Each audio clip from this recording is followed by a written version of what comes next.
이 시간 은혜 받으실 하나님의 말씀은 창세기 26장 1절에서 11절의 말씀입니다. 창세기 26장 1절에서 11절의 말씀을 다 같이 합독하시겠습니다.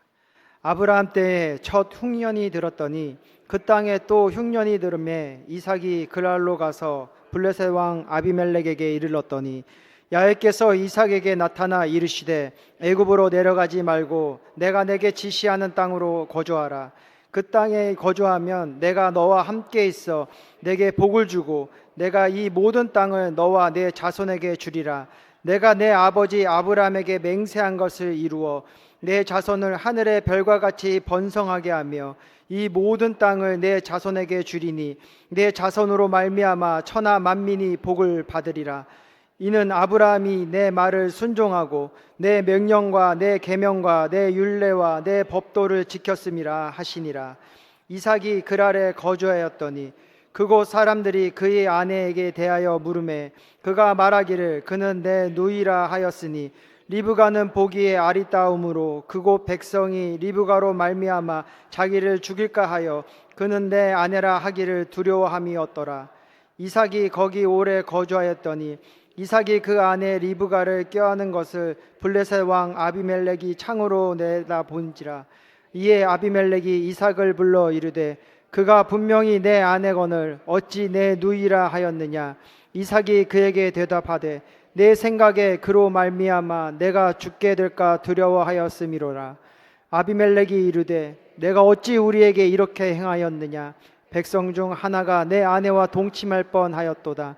내가 죄를 우리에게 입혔으리라. 아비멜렉이 이에 모든 백성에게 명하여 이르되 이 사람이나 그의 아내를 범하는 자는 죽이리라 하였더라. 아멘.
아름다운 찬양입니다. 특별히 노랫말이 마음에 와 닿아요. 주님의 얼굴을 배울 때 우리가 기쁨이 넘치고 또한 생명이 넘쳐난다는 노랫말인데 오늘 주님을 배움으로 인해서 여러분의 영혼이 좀 더 새로워지게 되기를 바라고 여러분의 삶 속에 답답하고 무거운 그 짐들이 쉽고 가벼워지게 되기를 바랍니다. 청춘이 독수리처럼 새로워져 가지고 날개치며 올라갈 수 있도록 기력과 체력과 영력이 강하기를 주의 이름으로 축원합니다. 그분은 온전하시고 또 강하신 분이십니다. 우리의 부실하고 약한 부분을 바로 잡아주시고 보수하여 주시고 회복시켜 주시는 분이신 것입니다. 오늘 여러분의 영혼과 여러분의 모든 생활 그리고 육체에 다시 한번 회복과 그리고 생명과 그리고 승리가 있게 되기를 주의 이름으로 축원합니다. 곁에 있는 분에게 얘기하세요. 참 잘 오셨습니다. 오늘도 성령께서 우리와 함께 계시기 때문에 반드시 선한 역사 그리고 긍정과 축복의 역사를 베풀어 주실 것입니다. 자, 창세기 26장 1절부터 다시 공부 시작하십시다. 자, 1절. 아브라함 때 첫 흉년이 들었더니 그 땅에 또 흉년이 들매 이삭이 그랄로 가서 블레셋 왕 아비멜렉에 이르렀더니 합니다. 본래 이 지역에 먼저 흉년이 든 적이 있었어요. 그것은 이삭 때부터 약 100년 전입니다. 그러니까 아브라함이 저 갈대아 우르로 떠나가지고 또 하란을 거쳐 가나안 땅에 들어왔을 때입니다. 가나안에 딱 들어와 보니까는 젖과 꿀이 흐른다 했는데 첫 만남에 흉년이 든 겁니다. 아브라함으로서는 굉장히 당황할 수밖에 없죠. 마실 물도 없고 그러다 보니까 생활에 불편하고 특히 물이 없으니까 약대를 키우는데 굉장히 애로가 많았어요. 그래서 큰 도시인 애굽으로 내려가게 된 것입니다. 그의 아내 조카 롯을 데리고 애굽으로 내려갔는데 여러 가지 난관에 부딪힌 것을 우리 성경에서 볼 수가 있어요. 여러분, 흉년은 왜 오느냐? 한마디로 말해서 하나님의 심판인 것입니다. 흉년이 들었는데 복이 내려왔다 그렇게 말하는 사람은 아무도 없어요. 흉년은 크게 두 가지인데 자연 환경을 통해서 오는 흉년입니다. 물이 없어가지고 다 농작물이 말라버리는 거죠. 수확이 없습니다. 피폐합니다. 두 번째 흉년은 사람의 인생에 드는 흉년인 것입니다. 간혹 예수 믿는 사람들도 이런 정신적 영적인 흉년에 들 때가 있어요. 기도가 안 나옵니다. 찬양이 안 나옵니다. 심지어는 교회 나오고 싶지도 않아요. 마음에 크게 시험이 들어가지고 고통하는 것을 볼 수가 있습니다. 그건 마음의 흉년이 든 것입니다. 마음의 흉년이 다가온 것 역시 하나님의 심판이라고 말하지 않을 수가 없어요. 그럴 때는 왜 이런 흉년이 왔는지 먼저 내 자신을 살펴봐야 합니다. 내 현주소, 내가 지금 마땅한 위치에 서 있는지 죄를 회개하고 주여 나에게 다시 한번 은혜를 베풀어 주시옵소서. 은혜의 비를 나려 주옵소서. 그래야 할 때 성령이 임함으로 인해 가지고 다시 한번 회복해 나갈 수가 있게 되는 것입니다. 그러나 성령의 은혜 그 단비가 내리지 않으면 영적인 생명이 이미 단절된 거예요. 끝나버리고 마는 겁니다. 엘리야 시대 때는 큰 흉년이 들었지 않습니까? 3년 6개월 동안 비가 내리지 않았어요. 참으로 고통스러웠습니다.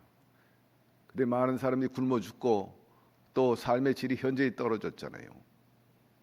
그때 하나님께서 엘리야를 통해서 크게 역사하신 것을 알 수가 있습니다. 왜 이스라엘이 선택받은 백성인데 그렇게 흉년이 들어가지고 고통을 당하고 탄식 속에 살 수밖에 없었냐? 그 이유는 단 한 가지예요.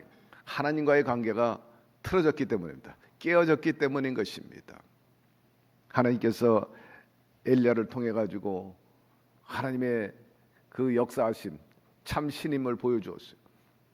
엘리야가 믿는 하나님이 참 신이냐 아니면 바알과 아세라 신이 참 신이냐 대결하는데 하나님께서 엘리야의 제단을 불러 응답하심으로 하나님이 살아계심을 알게 하시고 그들을 척결하고 백성이 회개하지 않습니까? 우리가 잘못 알았습니다. 참신은 야훼 하나님이십니다. 하나님께로 돌아올 때 비가 내리지 않는 온 지면에 억수로 비가 내릴 수 있도록 마차가 지나갈 수 없을 정도로 그렇게 비를 주신 것을 우리가 알 수가 있습니다. 여러분, 이렇게 자연의 흉년이든 또 마음과 영적인 흉년이든 간에 그것은 하나님의 심판이요 또 하나님의 경고요 회개를 촉구하는 것입니다. 혹이라도 우리가 그런 지경에 이르렀다면 다시 한번 관계를 새롭게 정립해 나가게 되기를 바랍니다. 하나님이 가나안에 들어왔을 때 흉년이 든 것은 아브라함이 하나님께 불순종했기 때문입니다. 이삭 때 흉년이 든 것은 백성이 하나님 앞에 범죄했기 때문입니다. 아브라함은 개인적으로 하나님 앞에 죄를 범했고 이삭 때는 백성들이 죄를 범해가지고 흉년이 오게 된 거죠. 이러므로 사랑하는 성도 여러분, 자연적으로나 개인의 인생사에 흉년이 들지 않도록 깨어있게 되기를 바라고 하나님과 좋은 관계를 맺게 되기를 바랍니다. 하나님과의 좋은 관계의 첩경은 뭐니 해도 예배를 통해서 이루어지는 것입니다. 하나님께서는 예배를 기뻐하십니다. 우리를 선택하신 것은 영광을 받으시기 위함이라 했는데 하나님께 영광을 돌리는 가장 첫 번째 비결은 바로 예배인 것입니다. 예배를 기쁘게 받으신다. 예배를 통해 만나는 겁니다. 주님께서는 우리가 주님을 만나고 싶어하는 그 심정보다 더 뜨겁고 열정적이요 간절하십니다. 주님께서는 저와 여러분을 만나기를 원하세요. 그리고 도와주시기를 원하시는 것입니다. 삶에 여러 가지 피폐하고 고통스러운 등 주님께서 안아주십니다. 어제도 저 상담 왔는데 상당히 삶에 좌절하고 또 사람 만나는 것을 굉장히 기피하는 그런 사람인데 제 마음이 안타깝고 어떻게 하든지 정상적인 생활을 할 수 있게끔 기도해주고 그런 마음으로 간절히 지원을 했습니다만 사람을 기피하는데 제가 팔을 벌면서 상담 후에 한번 알아보자 하니까 저한테 꼭 안기더라고요. 그래서 제가 야 통하는구나. 여러분 삶의 여러 가지 고통과 어려움 속에 또 시험에 든다 할지라도 주님께서는 여러분들을 정상화시키기를 원하시는 분이신 것입니다. 회복시키기를 원하시고 하나님의 자녀로서 온전히 살아가고 하나님의 주신 축복을 누리며 인생의 낙을 즐기며 살 수 있게끔 우리보다 주님이 더 원하십니다. 참 좋으신 분이십니다. 그런 분이 계시 얼마나 좋아요. 네. 저보다 덩치가 1배 반 큰데 내가 안으니까 나를 콕 안더라고. 저도 흐뭇하고 너무 좋았어요. 여러분 주님으로부터 오늘 위로와 그 품에 안기게 되기를 바랍니다. 그것이 하나님과 올바른 관계. 내 자식이 내 품에 있어야지. 등 돌리고 외면하고 주님을 떠나면은 얼마나 참 슬프고 안타깝겠습니까? 여러분 시험에 들지 않도록 하게 되기를 바랍니다. 흉년에 들지 않도록 해야 돼요. 흉년이 드는 첫 번째 이유는 하나님과의 관계가 깨진 거예요. 하나님과의 관계가 제일 먼저 깨지는 이유는 뭡니까? 불순종이지, 불신앙, 안 믿는 거죠. 그리고 원망 불평하고 탐욕으로 가득 차고 불의를 행하고 악함하고 그렇기 때문에 항상 여러분 스스로 생각한 줄 넘어질까 조심하게 되기를 바라고 나는 부족합니다. 연약합니다. 오늘 시험과 역경이 다가오고 흉년이 다가와도 하나님께 원망하지 말게 되기를 바랍니다. 왜?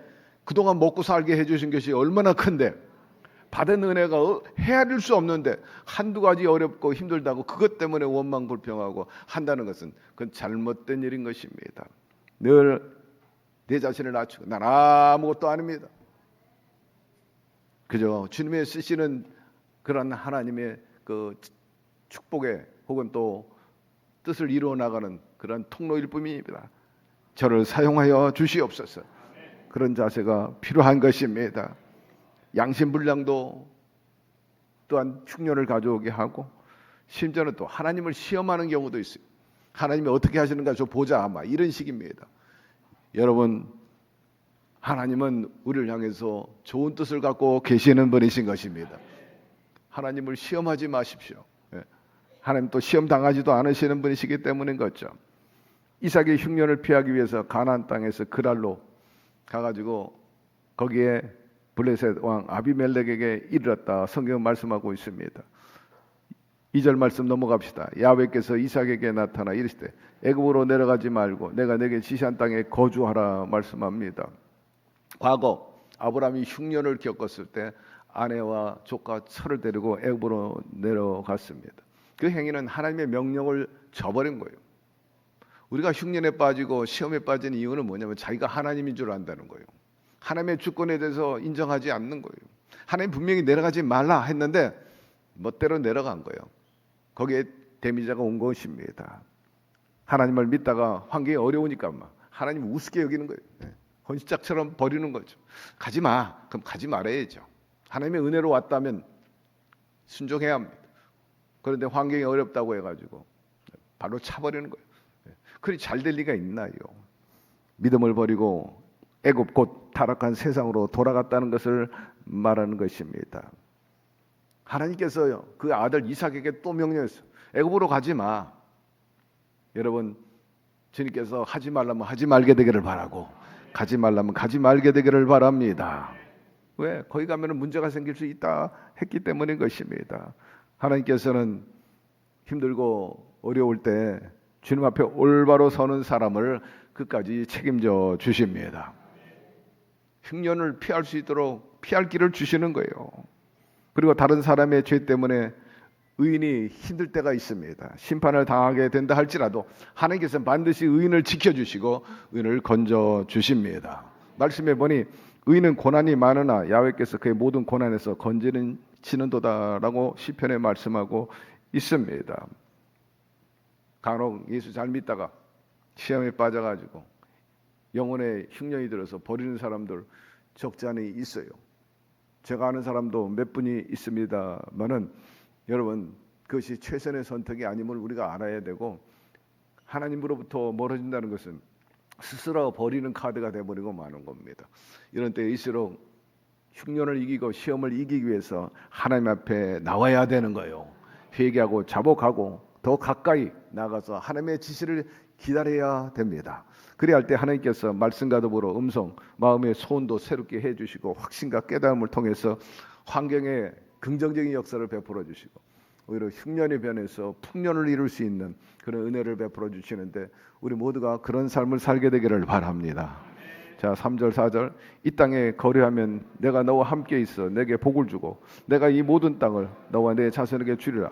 내가 내 아버지 아브라함에게 맹세한 것을 이루어 내 자손을 하늘의 별과 같이 번성하게 하며 이 모든 땅을 내 자손에게 주리니 내 자손으로 말미암아 천하 만민이 복을 받으리라 하였습니다.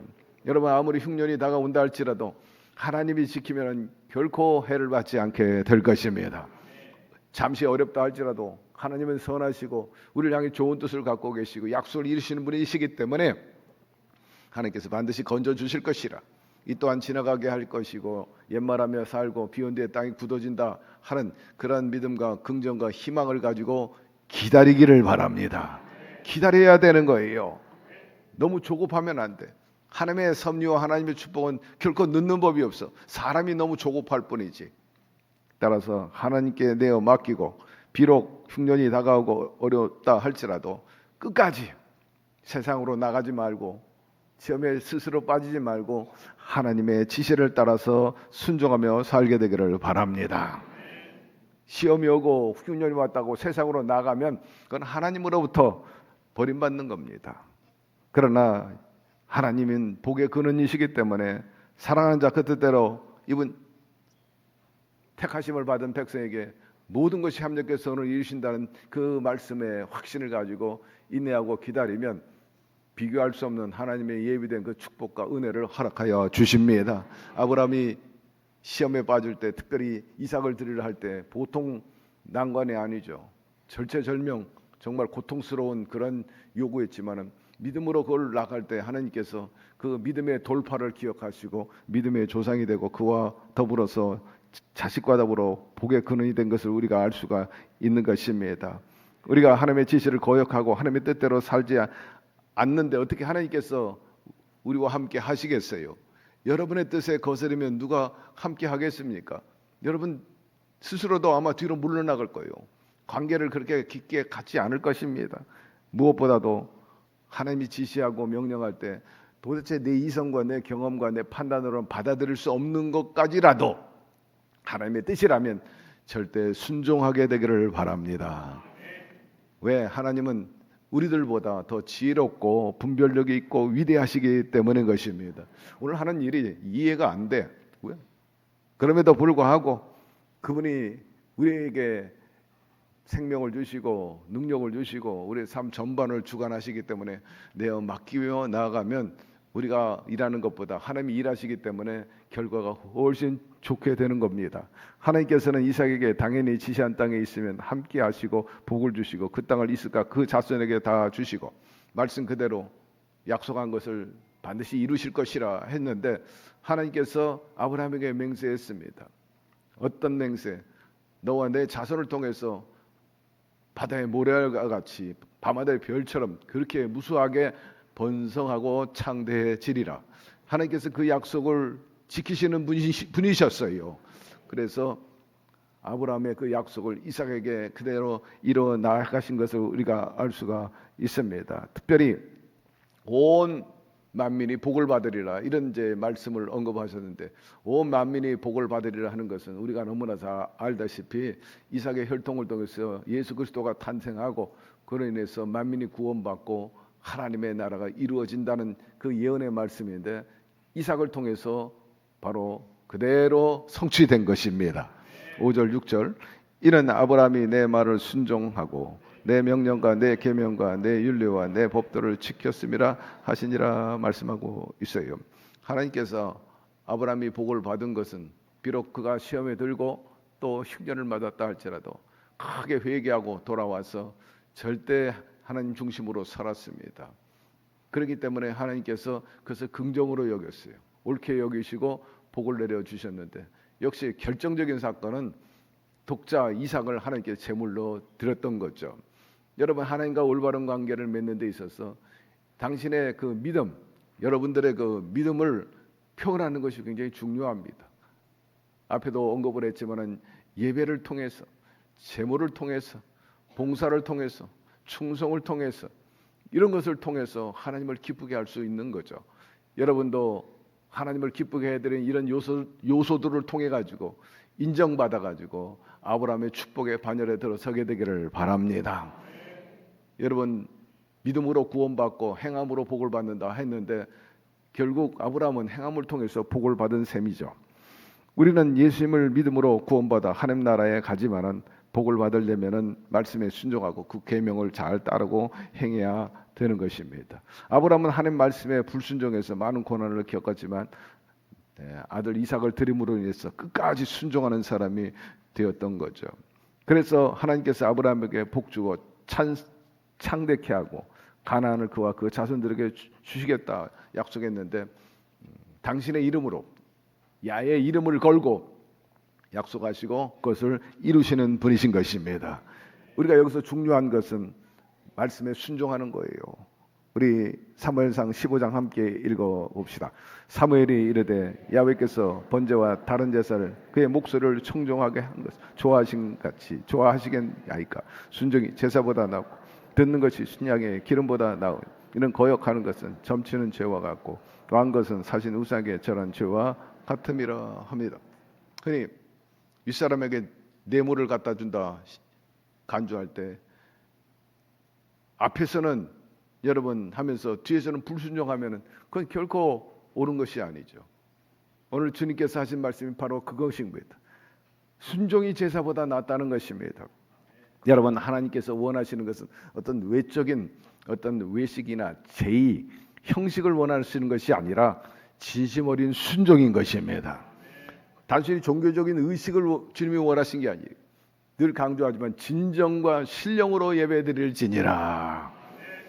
그리고 하나님 말씀에 믿고 따르는 거예요.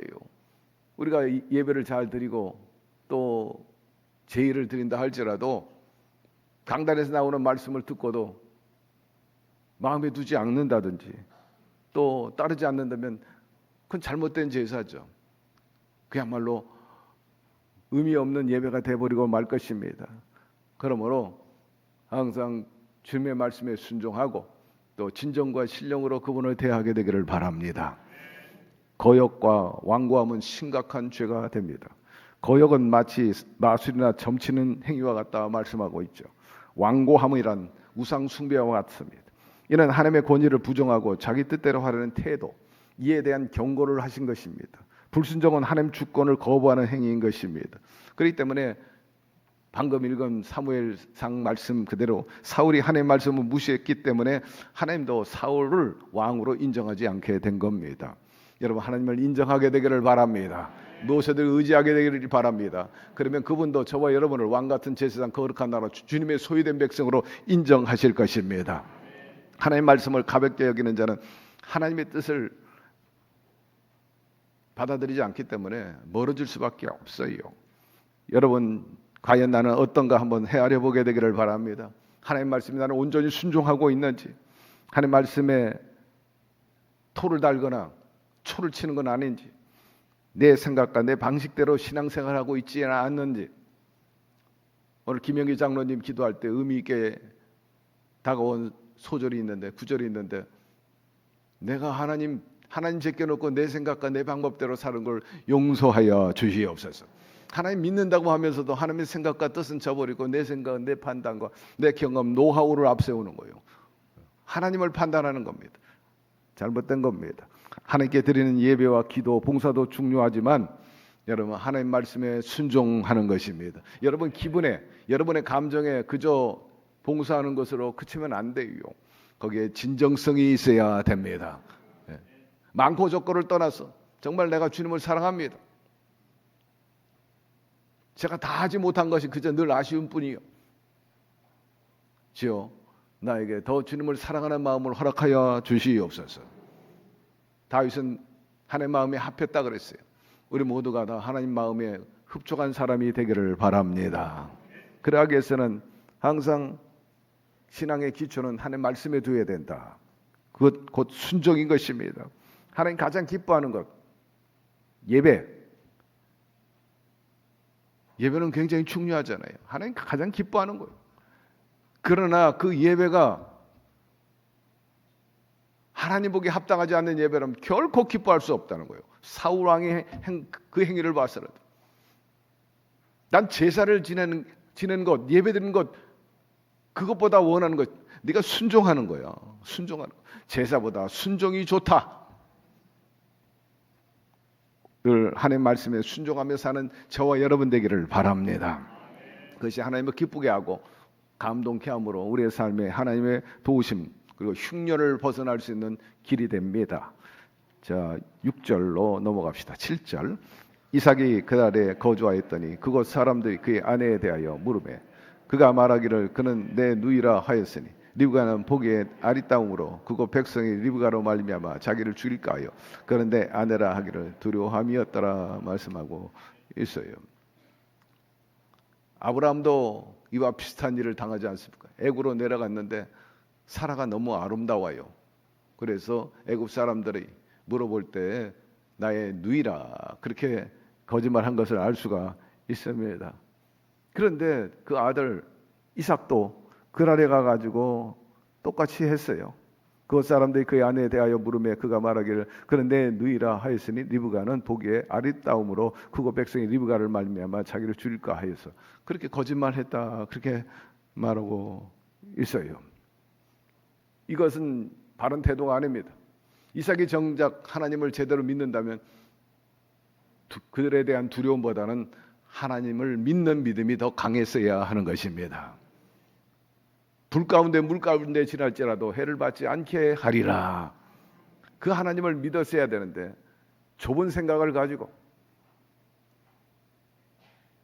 내가 비록 애굽에 내려가도 나의 보호자요 나의 대장간이 되시고 피난처가 되고 구원의 뿌리 되신 야훼 하나님이 계시기 때문에 문제 없다 이런 자신을 가지고 가야 되는데 오버센스 잘못 판단을 하게 된 것입니다.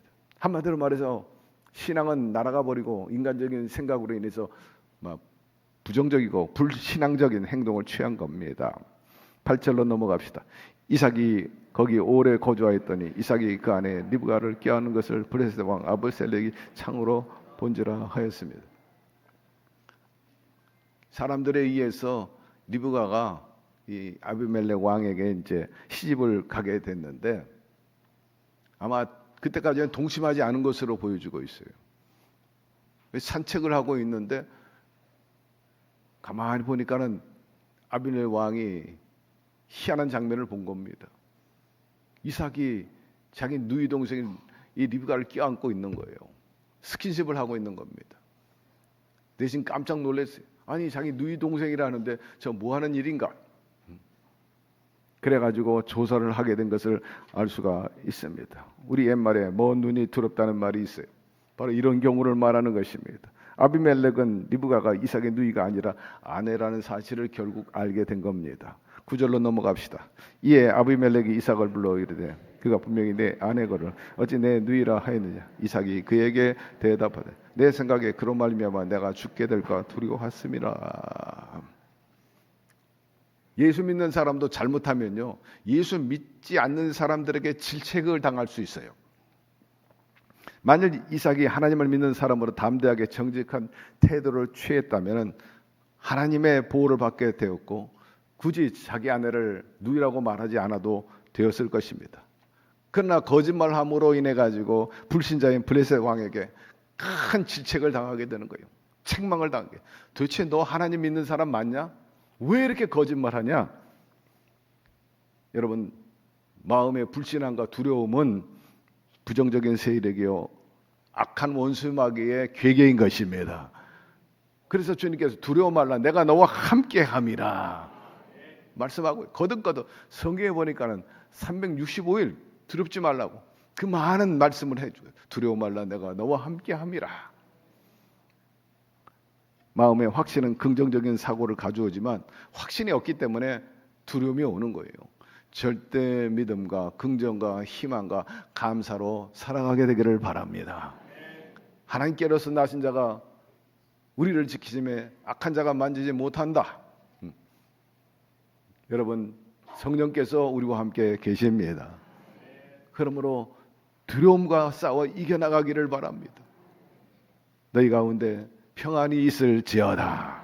계속해서 영적인 싸움이에요. 두려움과 평안의 싸움인 것입니다.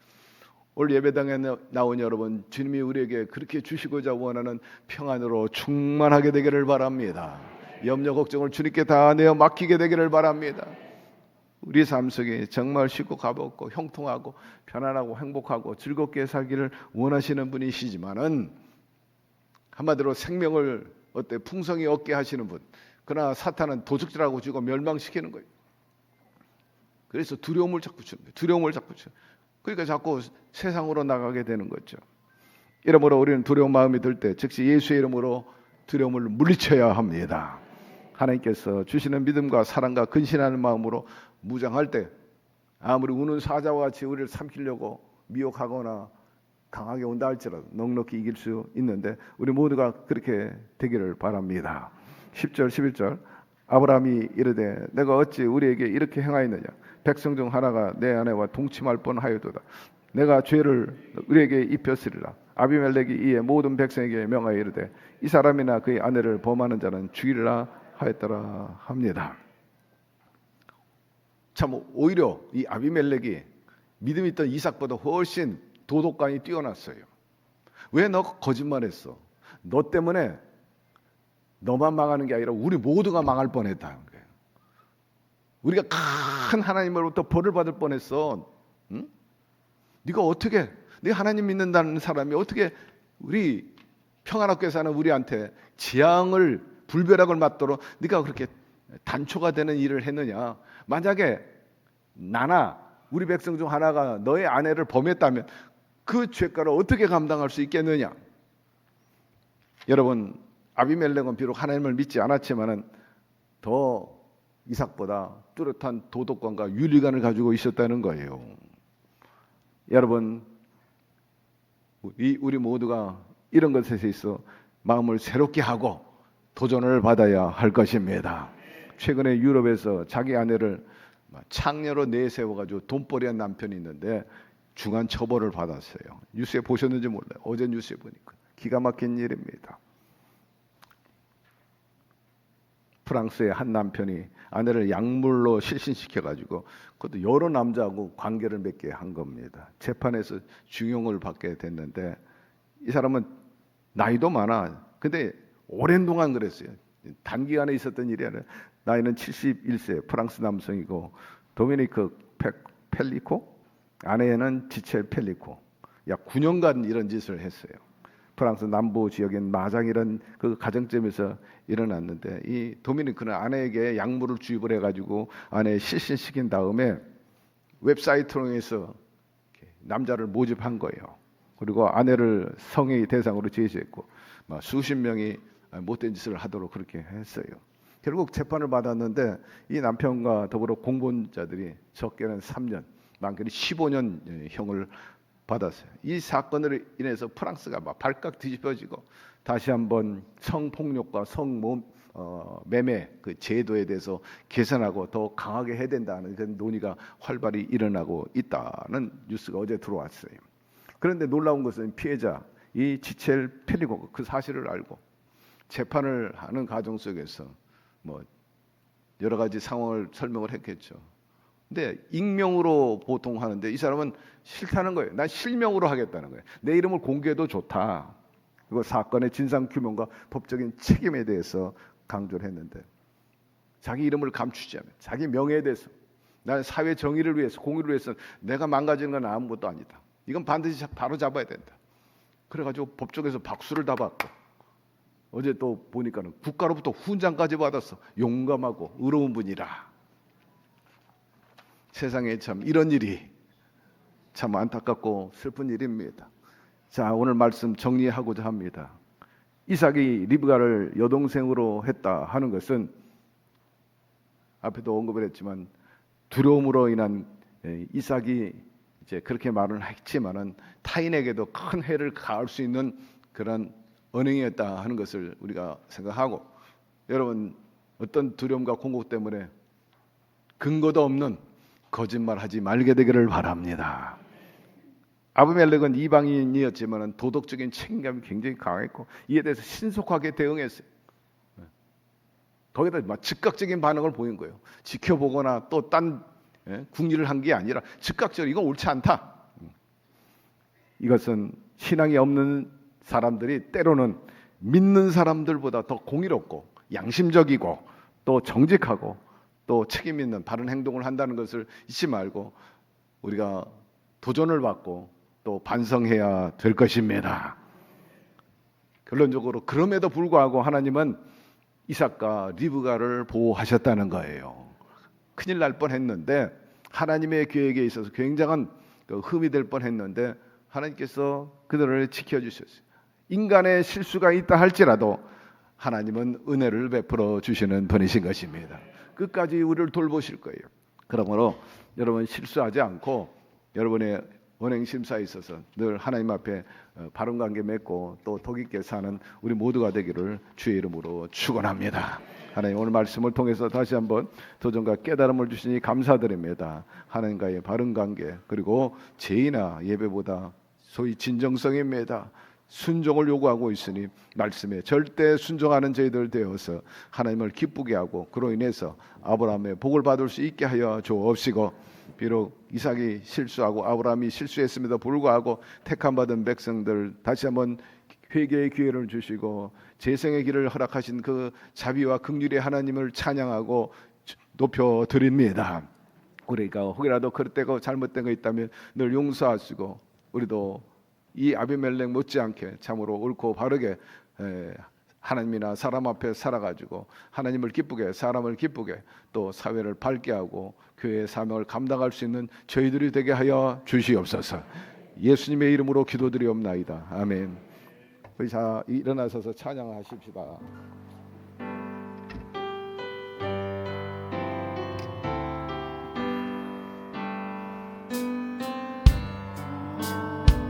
이 손을 꼭 잡고 가소서. 약하고 피곤한 이 몸을 폭풍어 흑암소 대치사 빛으로 손잡고 날인도 하소서. 제 인생이 힘들고 고난이 겹칠 때 주님여 날 도와 주소서.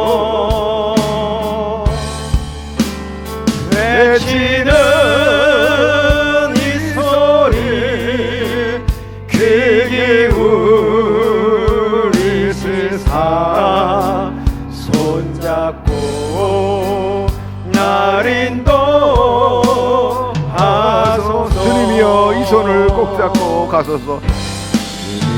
주여 이 손을 꼭 잡고 가소서. 약하고 피곤한 이 몸을 폭풍우 흑암속 애치사 빛으로 손잡고 날 인도하소서.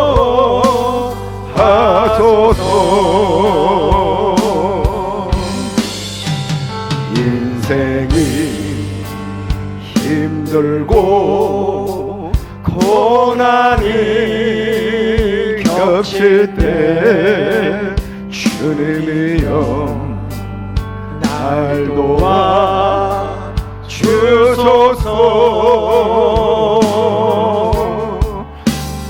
외치는 이 소리 귀 기울이시사 손잡고 날 인도하소서.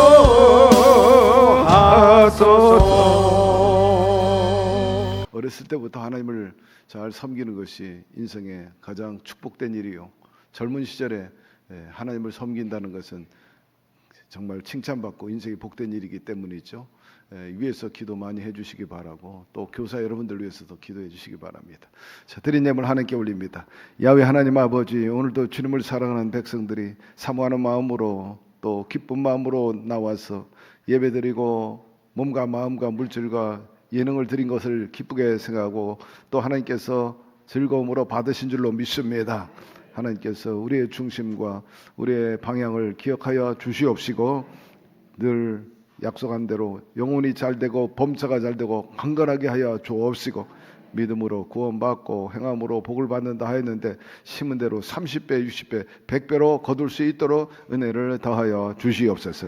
항상 재정 상태가 넉넉하게 도와주시고 자유롭게 드리고 사용하며 살 수 있게끔 믿음의 부유함과 물질의 부자가 되게 하여 주옵시고 모든 주거 환경과 삶의 내용과 질이 선진화되게 하여 주시옵소서. 지경이 넓어지게 도와주옵소서. 특별히 하나님 나라를 위해서 열심히 주의 복음을 전하는데 저들이 넓히는 땅만큼 또 저들의 부동산도 넓어지게 하여 주시옵소서.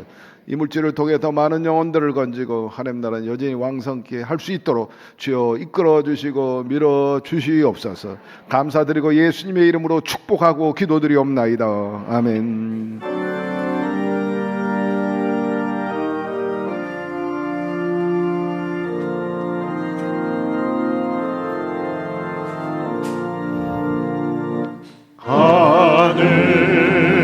하늘에 계신 아버지 이름 거룩하사 주님 나라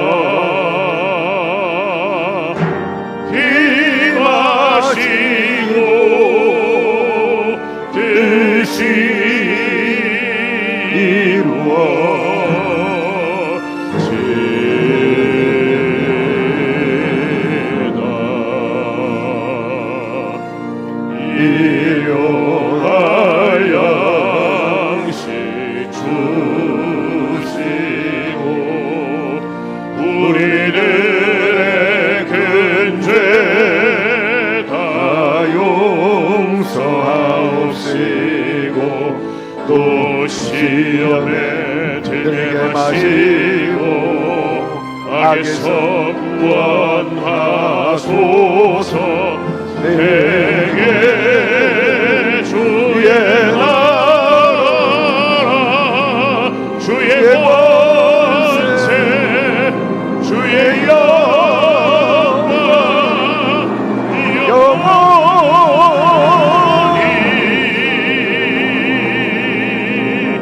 아멘.